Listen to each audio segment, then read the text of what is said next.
Numbers chapter 21. The Canaanite king of Arad, who lived in the Negev, heard that the Israelites were approaching on the road through Atharim. So he attacked the Israelites and took some of them as prisoners. Then the people of Israel made this vow to the Lord: "If you will hand these people over to us, we will completely destroy all their towns." The Lord heard the Israelites' request and gave them victory over the Canaanites. The Israelites completely destroyed them and their towns, and the place has been called Hormah ever since. Then the people of Israel set out from Mount Hor, taking the road to the Red Sea to go around the land of Edom. But the people grew impatient with the long journey, and they began to speak against God and Moses. "Why have you brought us out of Egypt to die here in the wilderness?" they complained. "There is nothing to eat here and nothing to drink, and we hate this horrible manna." So the Lord sent poisonous snakes among the people, and many were bitten and died. Then the people came to Moses and cried out, "We have sinned by speaking against the Lord and against you. Pray that the Lord will take away the snakes." So Moses prayed for the people. Then the Lord told them, "Make a replica of a poisonous snake and attach it to a pole. All who are bitten will live if they simply look at it."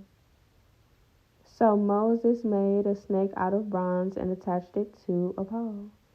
Then anyone who was bitten by a snake could look at the bronze snake and be healed.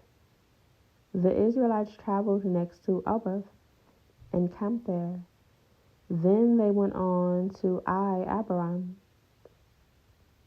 in the wilderness on the eastern border of Moab. From there they traveled to the valley of Zered Brook and set up camp. Then they moved out and camped on the far side of the Arnon River, in the wilderness adjacent to the territory of the Amorites. The Arnon is the boundary line between the Moabites and the Amorites. For this reason, the book of the wars of the Lord speaks of the town of Waheb in the area of Subha, and the ravines of the Arnon River, and the ravines that extend as far as the settlement of Ar on the border of Moab. For there the Israelites traveled to Beer, which is the well where the Lord said to Moses, "Assemble the people, and I will give them water." There the Israelites sang this song: "Spring up, O well, yes, sing its praises. Sing of this well which princes dug, which great leaders hollowed out with their scepters and staffs." Then the Israelites left the wilderness and proceeded on through Mattanah, Nahaliel, and Bamoth. After that they went to the valley in Moab, where Pisgah Peak overlooks the wasteland. The Israelites sent ambassadors to King Sihon of the Amorites with this message: "Let us travel through your land. We will be careful not to go through your fields and vineyards. We won't even drink water from your wells. We will stay on the king's road until we have passed through your territory." But King Sihon refused to let them cross his territory. Instead, he mobilized his entire army and attacked Israel in the wilderness, engaging them in battle at Jahaz. But the Israelites slaughtered them with their swords and occupied their land from the Arnon River to the Jabbok River. They went only as far as the Ammonite border because the boundary of the Ammonites was fortified. So Israel captured all the towns of the Amorites and settled in them, including the city of Heshbon and its surrounding villages. Heshbon had been the capital of King Sihon of the Amorites. He had defeated a former Moabite king and seized all his land as far as the Arnon River. Therefore, the ancient poets wrote this about him: "Come to Heshbon, and let it be rebuilt. Let the city of Sihon be restored."